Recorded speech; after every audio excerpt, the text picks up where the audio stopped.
Hi everyone, welcome to Beyond the Pale. I just want to have a quick chat with you today about something I saw on Jules of All Trades channel in the comments section. It really caught my eye. It's the video where Jules is discussing the possible exculpatory evidence that Bethany Funk may have. All unconfirmed, but What's the Obsession has claimed that a frat member has told her this. So, it's certainly interesting to think about. And it makes so much more sense to me. So allegedly, Bethany saw a figure clad in black walking away from the property at the front. Now, how exculpatory that would be for Brian is questionable, but I think it depends on timestamp, description of the figure walking away, and also did they hear a car speed off? There's been no mention of either of them hearing that or seeing that. So I'm going to read this comment out because at the beginning of this case, I did see or hear that the surviving roommates had heard hushed male voices and sounds like furniture being dragged around. I couldn't find this comment again. So when I saw this lady comment, she's taken notes of all the sort of student comments she saw sort of from the beginning of the case. I was quite sort of relieved that someone else had heard it too. So I'm going to read this comment to you now, and I'm going to tell you why I think this makes so much more sense to me than Brian Kohberger being the perpetrator. Now, this is all just my opinion. It's all alleged. This comment I'm going to read you is obviously unconfirmed. It's not based on fact. It is just a comment that someone had made at the beginning of the case. Here we go. Per a friend of the surviving roommate's counsellor, the girls saw 3 dark-clothed figures coming up and around the driveway. One of them, wearing a mask, knocked on the first-floor bedroom windows and asked to be let in. The surviving roommates locked their bedroom doors. One of the roommates texted frat members asking if it was one of them. They didn't let the masked persons in, so they must have entered another way. When they heard noises, they thought another roommate had let them in and that they were a guest.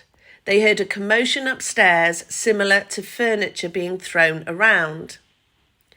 Okay, so let's look at this. This would tie in, if What's the Obsession is correct, with Bethany seeing a figure then walking away from the front of the house. It would make sense that she's looking out of her window to see if she can see anyone leave.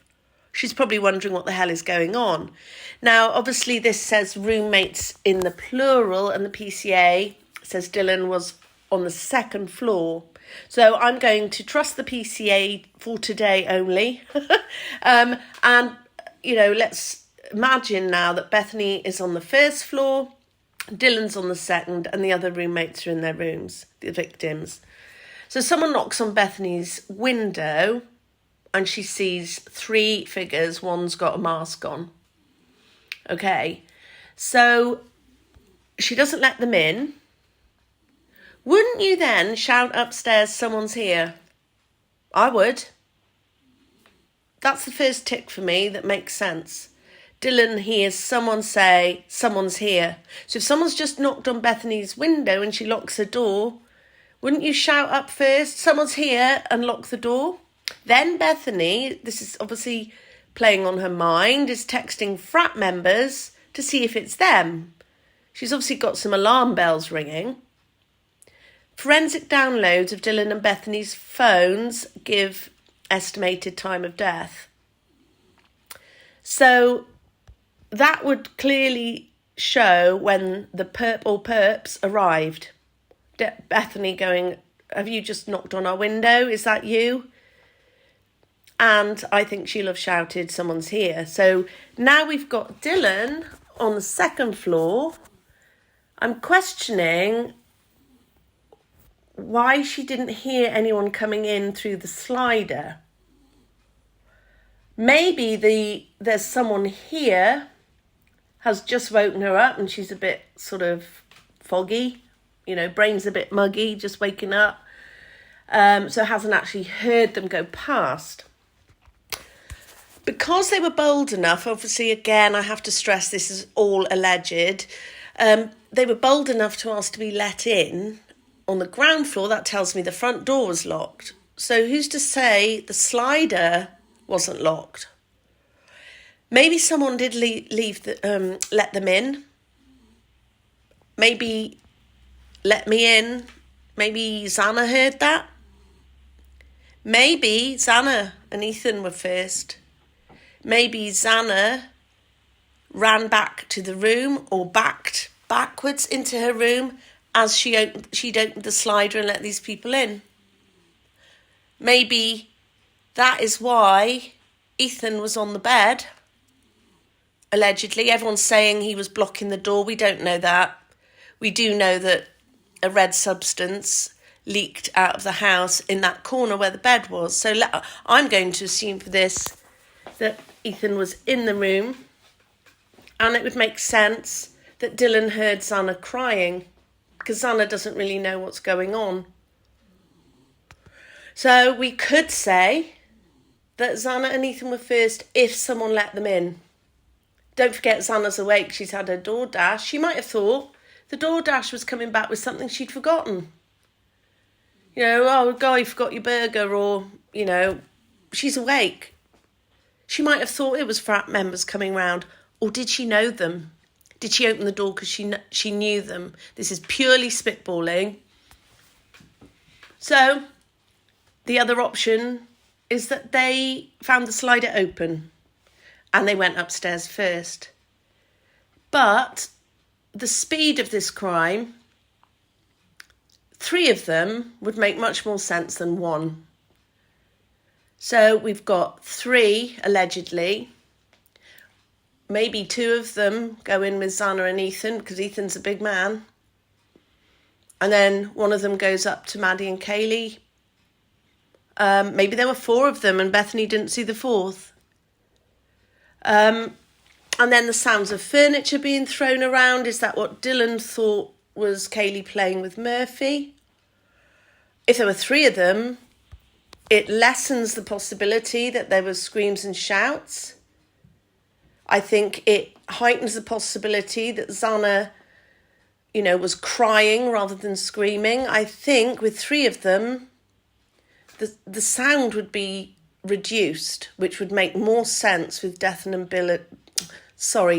and Bethany's stories, or certainly Dylan's. And then they leave, and then this would tie in with Bethany seeing one of them leave the property at the front, or she might have just caught the last one walking away. It ticks the Banfield box to me, those figures running in the background. It majorly ticks the box that the wounds did not match. And, you know, I'm sorry, I've never got my head around the fact that Brian Kohberger drove around town and knew who was in the house, when to get in. He was prepared. Whoever went in there, if this was one perpetrator, they would have to be mentally and physically prepared to take on anybody they came across in that house on their own. Do you really think Kohberger was up to that? I don't.